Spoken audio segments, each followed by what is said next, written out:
The act of mentally rehearsing something when you're truly present, your brain does not know the difference between what's going on out there and what's going on in here. In fact, your brain will begin to look like you've been doing it for the last 5 days and you've never run the course.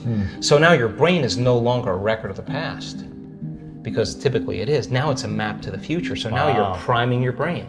So that became the very platform. You know, experiments with piano players. You know, you take a group of people that never played the piano before, you divide them into 2 different categories. You take one group of people, you teach them one-handed scales and chords. You do a brain scan on them. They come and practice for 2 hours a day for 5 days.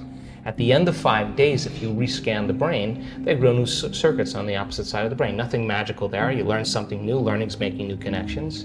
Get some instruction. You get instruction. You get your body involved. Get your body involved. You're going to have an experience. Experience enriches the brain. Pay attention to what you're doing. You got to pay attention and repeat it. Firing and wiring. You're going to assemble new circuits. You can take the other group of people, have them come for 2 hours a day for 5 days, do a brain scan before and the brain scan after. Have them close their eyes and mentally rehearse playing those scales and chords. At the end of 5 days, they'll grow the same amount of circuits in their brain as the people who actually physically demonstrated the action. What does that mean? It means not only do they change their brain by thinking differently, but their brain looks like they've been playing the piano for 5 days. Now set them in front of a piano. Never played the piano before. They'll play those scales and chords because their brain is wired to play it. So now, the act of rehearsing who they're going to be, what are the qualities, and beginning to get in this creative state, began to lay down the circuits of a new personality. And a new personality is connected to a new personal reality. So the next question is, does that change the body? Take a group of men, have them do one-handed curls in their mind, and bring in an emotional component like stronger, harder, more intense. 1 hour a day for 2 weeks. At the end of 2 weeks, 13.5 increase in muscle strength. Wow. Never lifted a weight. Now their body is changing by thought alone. This is fascinating because, you know, growing up in this religion that I grew up, it was a constant reminder, daily practice to think in a certain way, to think that you can never be physically harmed, that you're infinite love, that you're infinite light, your infinite soul, spirit, life, truth, and love, right? It was a constantly taught to me that I'm never able to get physically harmed. And that if you are, that means your thought is off, and you just have to recorrect your thought and you'll have a healing, right? It's a little extreme for some because, and if you're not, you know, well practiced in it, and if you don't know how to really manage the thoughts and train, then you can hurt yourself. Yeah, exactly. It can really hurt your body, and that's, you know, it happened. Right? Yeah. It happened for times. But I use this, you know, philosophy, strategy, technique, idea in sports. And I would rehearse constantly, like you talked about, I was constantly rehearsing the games, what I wanted to create for the season, for my body, for my life. And it just seemed like it would always happen. And I remember I would watch game film of world record holders in track and field and football and watch them every single night and mentally rehearse the same movements they would have before I would fall asleep. And then I'd practice the next day. But I was constantly rehearsing in my mind how I wanted to show up. I was rehearsing this moment. You know, in my life, 10 years ago, I was rehearsing what I'd be doing this year in my life. If you're living by those elevated states and you know how to feel that emotion of your future before it happens, you're less likely to wait for it to happen because you'll feel like it already happened. You're less likely to try to control it. You'll know that the moment you lose the feeling, you just disconnected, and you're going to make your way back. And when you get good at it, no person, no thing, no experience can take it away from you. Wow. Now you're empowered. And if you understand the laws of how creation happens, then you're less likely to compete and rush to get what you want. You're going to know that it's going to come to you. And now that's the new model of how we create. Now, people say to me, well, I'm this way because of that person and that thing. I would say to them, so you mean then that person or that experience out there is controlling your thoughts and feelings?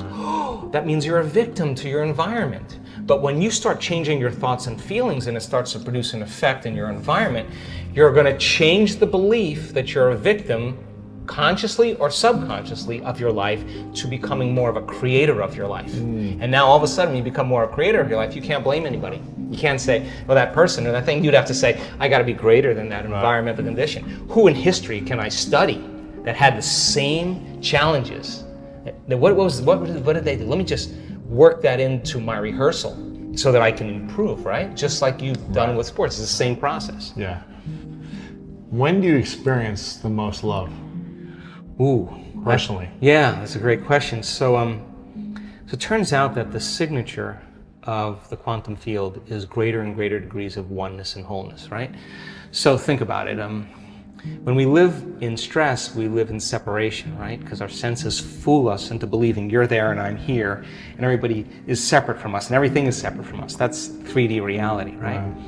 But as you start opening the center, all of a sudden, when you become nobody, no one, no thing, nowhere, and no time, right? That's the moment that your consciousness lines up with the consciousness of the field. That's when you are totally present. Now, here's the deal. If I can get people to believe that just because they can't see something doesn't mean it doesn't exist, if they can just connect and pay attention to that field and stay present with it and become more aware of it, moment after moment after moment, every interaction with that invisible field, every experience lays down new circuits in their brain for them to perceive more of it, right? So then as they keep their attention on it, they start moving closer and closer to it, so they experience less separation and more oneness and wholeness.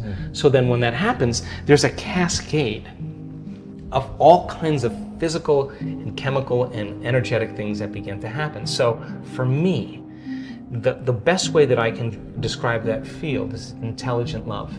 It's greater levels of order and unity and oneness. And when you strike it and you hit it, it is the most incredibly electric feeling you will ever have. It is the most familiar, unfamiliar feeling you will ever have. You will swear that you are ancient in that moment, and you will connect. And it won't be just like love for your puppy.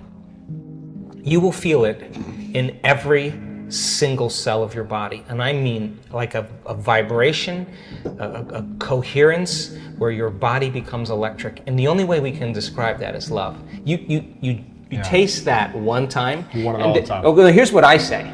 I always say, the first time it happened to me, and every time since, when I come back to my senses, I always say the same thing. Joe Dispenza, you got this all wrong. Because some veneer, some conditioning is lifted. You start realizing that the way you think life is isn't that way.